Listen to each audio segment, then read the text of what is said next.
नमस्कार दोस्तों, UPSC top 300 की सीरीज़ में आज का हमारा टॉपिक है सुभाष चंद्र बोस। आज इनके बारे में हम पढ़ेंगे। इस बार के प्रीलिम्स के लिए बहुत ज़्यादा इंपॉर्टेंट टॉपिक है। इस बार इनके किसी भी पक्ष से, इनके आंदोलन से, इनकी लाइफ से जुड़ी हुई घटनाओं से, किसी भी पक्ष से प्रश्न पूछे जाने की सबसे अधिक संभावना है। कहीं से भी क्वेश्चन आ सकता है। अच्छे से तैयार करिए इसको। एक बात मैं याद दिला दूं कि मॉडर्न हिस्ट्री में टॉप 300 की सीरीज़ में मॉडर्न हिस्ट्री में जितने टॉपिक्स चुने गए थे उन सब की नोट मैंने तैयार कर ली है, आपको व्हाट्सएप ग्रुप में दे भी दिया है। अगर आपको नहीं पता है कि कैसे मिलती है, डिस्क्रिप्शन में जाइए, आपको पता चल जाएगा। ठीक है जी। तो चलिए देखते हैं कहाँ कहाँ से प्रश्न बन सकते हैं। अच्छे से देखिए, ध्यान से और बढ़िया से इसे तैयार करिए। सबसे रेफरेंस की बात करें, चर्चा में क्यों बात थी। सरकार ने नेताजी सुभाष चंद्र बोस की 125वीं जयंती मनाने और वर्ष भर चलने वाले समारोह के हिस्से के रूप में इंडिया गेट पर इनकी एक प्रतिमा स्थापित करने का निर्णय लिया। इतिहास की एक खास बात देखिए, यूपीएससी में जिस घटना के 100 साल पूरे होते हैं, 50 साल पूरे होते हैं, 75 साल पूरे होते हैं, उसके आसपास की चीज़ें ज़्यादा यूपीएससी पूछती है। और आपसे उम्मीद भी की जाती है कि 100 साल पूरे हुए हैं, इसकी इतनी चर्चा हो रही है, तो आप जानें इसके बारे में। ठीक है। तो सुभाष चंद्र बोस इसलिए भी इम्पॉर्टेंट है और इनका बहुत बड़ा रोल भी रहा है फ्रीडम स्ट्रगल में, वैसे भी इम्पॉर्टेंट है और इससे पहले इनसे प्रश्न पूछे भी गए हैं। तो चलिए देखते हैं कहाँ कहाँ से प्रश्न आ सकते हैं। एक तो यहाँ से पीसीएस में क्वेश्चन आ सकता है कि 23 जनवरी को पराक्रम दिवस मनाया जाता है इनकी जयंती के रूप में। ठीक है, या इनकी जयंती को पराक्रम दिवस के रूप में मनाया जाता है, ये सही लाइन है। ठीक, अब देखिए कुछ बेसिक सी बातें हैं जो आपने भी पढ़ा होगा। 1919 में उन्होंने भारतीय सिविल सेवा की परीक्षा पास की थी, हालांकि बाद में उन्होंने इस्तीफा दे दिया था।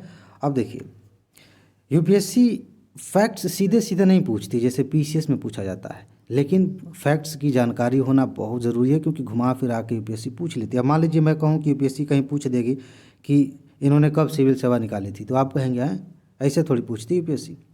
लेकिन अगर स्टेटमेंट दिया जाए और उसमें कहा जाए 2-3 बातें हैं सुभाष चंद्र बोस के बारे में, एक लाइन लिखी गई है कि इन्होंने 1921 में सिविल सेवा पास की थी, अब आपको पता ही नहीं है, ये आप गलत कर देंगे, कंफ्यूज हो जाएंगे। ध्यान रखेंगे 1919 में। खैर, इससे भी ज़्यादा इंपॉर्टेंट बातें हैं जहाँ से प्रश्न बन सकते हैं। आगे देखिए, वह विवेकानंद की शिक्षाओं से अत्यधिक प्रभावित थे और उन्हें अपना राजनीतिक गुरु मानते थे। इस टाइप के क्वेश्चन यूपीएससी ने पहले पूछे हैं। तो इनके राजनीतिक गुरु कौन थे? राजनीतिक गुरु कौन थे? चित्तरंजन दास। और आध्यात्मिक गुरु कौन थे? विवेकानंद। इन दोनों को याद रखेंगे, आगे पीछे किया जा सकता है, घुमाया जा सकता है। अच्छा, वर्ष 1921 में बोस ने चित्तरंजन दास की स्वराज पार्टी द्वारा प्रकाशित समाचार पत्र फॉरवर्ड के संपादन का कार्यभार संभाला। किसका? फॉरवर्ड का। और आगे देखिए, बाद में अपना खुद का समाचार पत्र निकाला जिसका नाम था स्वराज। अब यहाँ से क्वेश्चन आ सकता है। नोट में मैंने पहले ही दिया है कि कुछ किताबें हैं, कुछ मैगजीन्स हैं, समाचार पत्र हैं, वहाँ से प्रश्न आते हैं।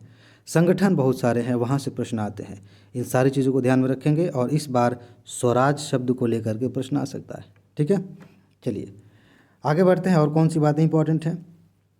उन्होंने बिना शर्त स्वराज अर्थात स्वतंत्रता का समर्थन किया और मोतीलाल नेहरू की जो रिपोर्ट थी, जिसको सामान्य तौर पर नेहरू रिपोर्ट कहते हैं, कांग्रेस की ओर से तैयार किया गया था, उसका इन्होंने विरोध किया था। नेहरू रिपोर्ट क्यों आई थी इसके बारे में हम बात करेंगे। साइमन कमीशन आया था और उससे रिलेटेड घटनाएं हैं, तो आपने पढ़ा होगा तो याद आ जाएगा, अदरवाइज हम पढ़ेंगे इसके बारे में।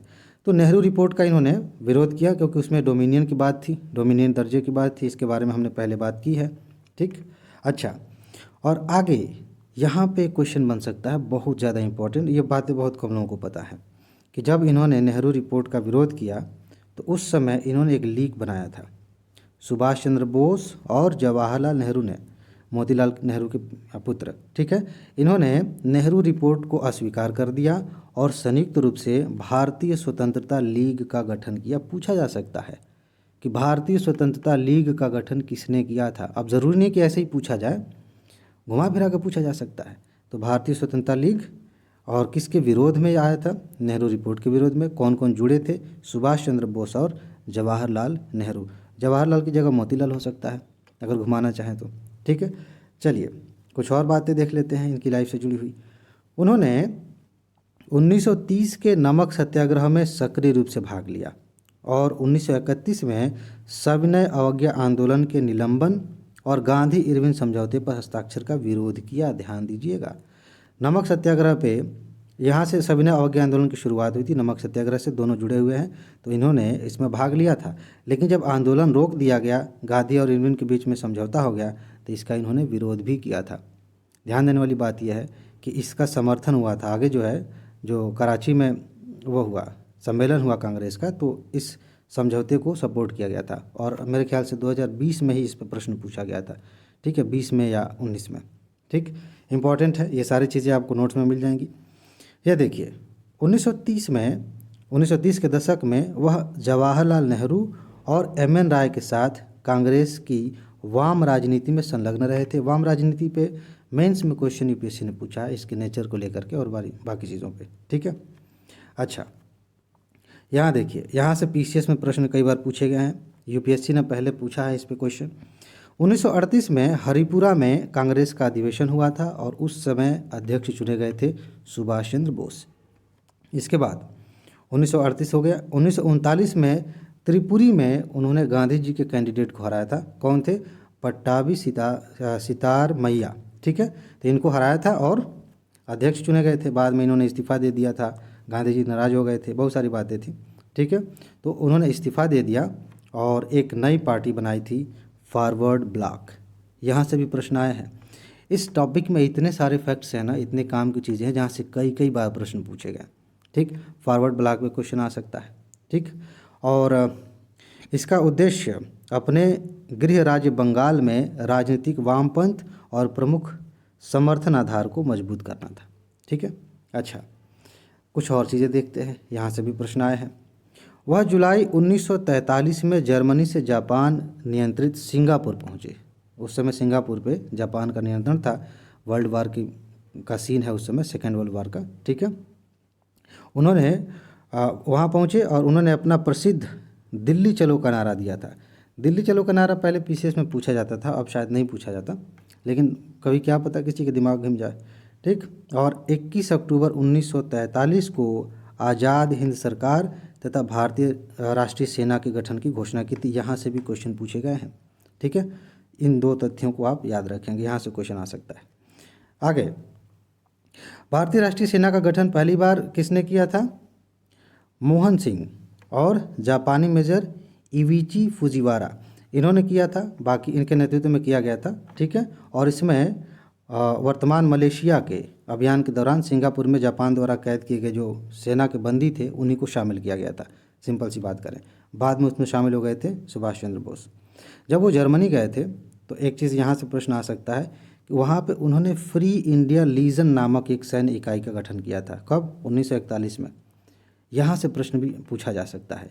ये सारी बातें हैं जो इनकी ज़िंदगी से जुड़ी हुई हैं, इनके आंदोलनों से जुड़ी हुई हैं, इनकी गतिविधियों से जुड़ी हैं। यहाँ से प्रारंभिक परीक्षा में प्रश्न पूछे जा सकते हैं।